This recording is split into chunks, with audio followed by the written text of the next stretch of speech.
வணக்கம் நேயர்களே. இப்போ நம்ம எங்கே இருக்கோம் அப்படின்னா சேலம் கோட்டை மாரியம்மன் கோவிலில் இருக்கும். இதெல்லாம் என்ன விசேஷம் அப்படின்னா, கல்யாணங்களுக்கு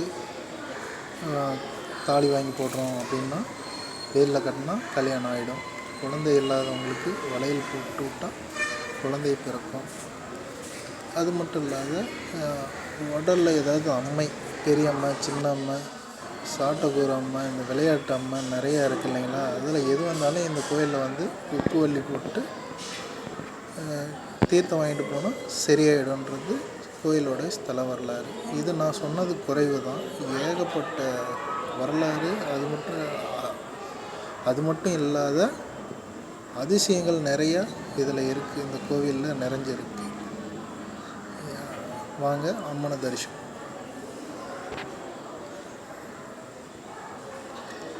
இப்போ பெரிய மாரியம்மனை விக்கிரக ரூபமாக தரிசிக்கிறோம்.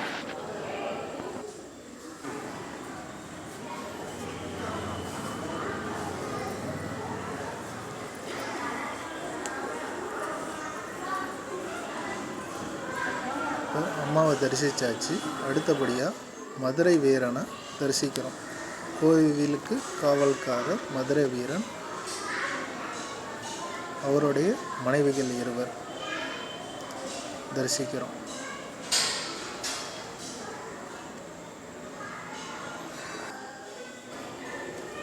அடுத்ததாக கோவிலோடைய சுற்றுப்புறத்தை தரிசிக்கிறோம்.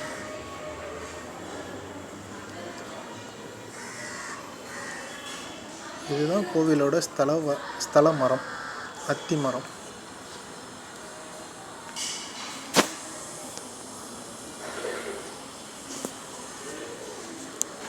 மரத்து முன்னாடி உப்பு எதுவும் போடக்கூடாதுன்னு போர்டு வச்சுருக்காங்க. நம்ம ஏதாவது உப்பு கொட்டணுன்னா வேல் முன்னாடி போடலாம். கோவிலோடைய சுற்றுப்புறம் பாருங்கள், மண்டபம், சுற்று மண்டபம், மகா மண்டபம்னு இதுக்கு பேர். நல்லா அருமையாக சூப்பராக கட்டியிருக்காங்க. எந்த ஒரு பக்தராக இருந்தாலும் நிழல்லையே வந்துட்டு அம்மனை தரிசிக்க முடியும். அம்மாவுடைய காஞ்சி காமாட்சியோடைய அம்மனுடைய திருவுருவ சிலை நமஸ்காரம் பண்ணி நம்ம இந்த கோவிலை நிறைவு செய்கிறோம். திரும்பவும் அடுத்த கோயில்